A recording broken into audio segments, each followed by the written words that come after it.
इंसान को उसका अहंकार जो है वो किस कदर ख़त्म कर सकता है और किस कदर जो है उसको नीचे गिराता है अगर इंसान अहंकार को धारण करता है। हम इस चीज़ को देख सकते हैं कि एक कंट्री है, उस कंट्री ने युद्ध की शुरुआत करी किसी दूसरी कंट्री के ख़िलाफ़ जस्ट अपने अहंकार के चलते, और कुछ उनके और भी रीज़न होंगे, लेकिन वो युद्ध जो है वो ख़त्म उनका मानना था कि जैसे पीछे उन्होंने पहले 1-2 कंट्रीज़ के ख़िलाफ़ युद्ध किया, तो 1-2 दिन में ही वो कंट्रीज़ के लोगों ने समझौता कर लिया और उन्होंने वहाँ के लीडर्स को उठा लिया।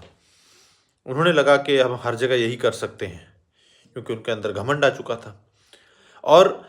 जब उन्होंने किसी और कंट्री के साथ ये करना चाहा, तो वो अब इतना उनके ऊपर से हो चुका है कि वो उस वॉर को ख़त्म नहीं कर पा रहे हैं, चाहकर भी ख़त्म नहीं कर पा रहे हैं, और ख़त्म करना चाहते हैं क्योंकि खुद डिस्ट्रॉय हो रहे हैं। तो अहंकार आपको इसी तरह से डिस्ट्रॉय करता है, क्योंकि अहंकार आपको ऐसे स्टेज पर लाकर छोड़ देता है जहाँ आप अहंकार को छोड़ नहीं पाते हो, और अहंकार को कायम रखने के लिए आपको खुद को डिस्ट्रॉय करना पड़ जाता है। बहुत से लोगों के साथ यही होता है जो इस समय किसी देश के राष्ट्रपति के साथ हो रहा है,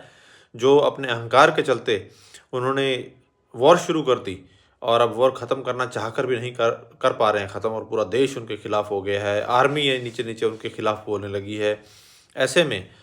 वो उनके पल्ले क्या रहा?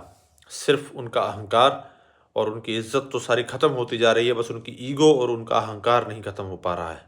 और उसी के चलते वो खुद को डिस्ट्रॉय कर रहे हैं। इसी तरह से जब आप अहंकार के आदी हो जाते हैं और आपको लगता है कि आप ही सर्वोपरि हैं, आप ही सर्वशक्तिशाली हैं और आपसे बड़ा कोई नहीं है, आपसे ताकतवर कोई नहीं है,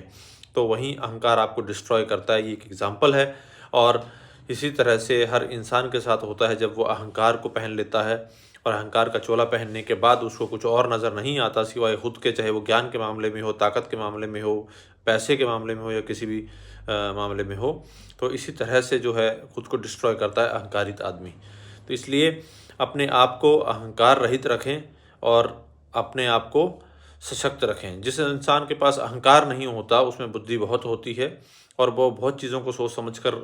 करता है, तो उसको मुँह की नहीं खानी पड़ती। और जो इस आदमी में अहंकार होता है उसको कई बार ऐसी मुँह की खानी पड़ती है कि वो दोबारा उठ नहीं पाता। इसलिए विशेष इन चीज़ों पर फोकस करें।